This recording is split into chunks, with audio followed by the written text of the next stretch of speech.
വഴിക്കടവ് ടൗണിൽ പ്രവർത്തിക്കുന്ന FB designers engineers and supervisors എന്ന സ്ഥാപനത്തിന്റെ മറവിലായിരുന്നു മയക്കുമരുന്ന് വിൽപ്പന നടന്നിരുന്നത്. സ്ഥാപനം നടത്തിയിരുന്ന വഴിക്കടവ് പൂവത്തിപ്പൊയിൽ സ്വദേശി പുളിക്കൽ ഫൈസൽ എന്ന 33-കാരനെ നിലമ്പൂർ എക്സൈസ് സംഘം അറസ്റ്റ് ചെയ്തു. ഇയാളിൽ നിന്ന് വിൽപ്പനയ്ക്കായി സൂക്ഷിച്ചിരുന്ന 6.5 ഗ്രാം മെത്താംഫെറ്റമിനും പിടിച്ചെടുത്തു. രഹസ്യവിവരത്തിന്റെ അടിസ്ഥാനത്തിൽ തിങ്കളാഴ്ച രാത്രി സ്ഥാപനത്തിൽ നടത്തിയ പരിശോധനയിലാണ് മയക്കുമരുന്ന് പിടിച്ചെടുത്തത്. വഴിക്കടവ് ടൗണിലെ പാലത്തിങ്ങൽ ബിൽഡിംഗിന്റെ മുകൾ നിലയിലാണ് FB ഡിസൈനേഴ്സ് എന്ന സ്ഥാപനം പ്രവർത്തിച്ചിരുന്നത്. പലയിടങ്ങളിലായി ഒളിപ്പിച്ചുവച്ച ലഹരിമരുന്ന് ആവശ്യക്കാർക്ക് വാട്സാപ്പിൽ ലൊക്കേഷനും ഫോട്ടോയും അടക്കം അയച്ചുകൊടുത്താണ് ഫൈസൽ ഇടപാട് നടത്തിയിരുന്നത്. Nilambur excise range inspector TH Shafeeq, assistant excise inspector C Sreekumar, വനിതാ civil excise officer NK Saneera, civil excise ഓഫീസർമാരായ CT ഷംനാസ്, K രാകേഷ്, എബിൻ സണ്ണി എന്നിവരടങ്ങിയ സംഘമാണ് പ്രതിയെ അറസ്റ്റ് ചെയ്തത്. നിലമ്പൂർ ജുഡീഷ്യൽ മജിസ്ട്രേറ്റ് കോടതിയിൽ ഹാജരാക്കിയ പ്രതിയെ റിമാൻഡ് ചെയ്തു.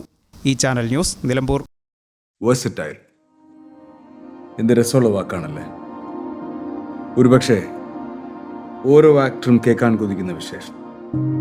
ഓരോ സ്ക്രിപ്റ്റ് കേൾക്കുമ്പോഴും ഓരോ കഥാപാത്രത്തെ പരിഗണിക്കുമ്പോഴും എന്തായിരിക്കും ഞാൻ ആഗ്രഹിക്കുക?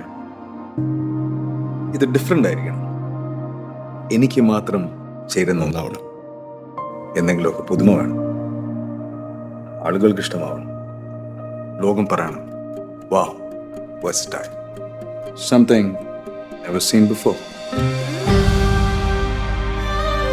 നിങ്ങളും അത് തന്നെയല്ലേ ആഗ്രഹിക്കുക? സ്പെഷ്യൽ മൊമെന്റ്സിന് വേണ്ടി ജ്വല്ലറി തിരഞ്ഞെടുക്കുമ്പോൾ നെവർ സീൻ ബിഫോർ ഡിസൈൻസ്, നിങ്ങളുടെ സ്നേഹത്തോളം പ്യോർ ആൻഡ് പ്രഷ്യസ്, ഹൃദയം തൊട്ടറിഞ്ഞുള്ള സർവീസ്. കവിത ഗോൾഡൻ ഡയമണ്ട്സ് പോലെ തീർത്തും versatile. Kavitha golden diamonds, the versatile jewelry.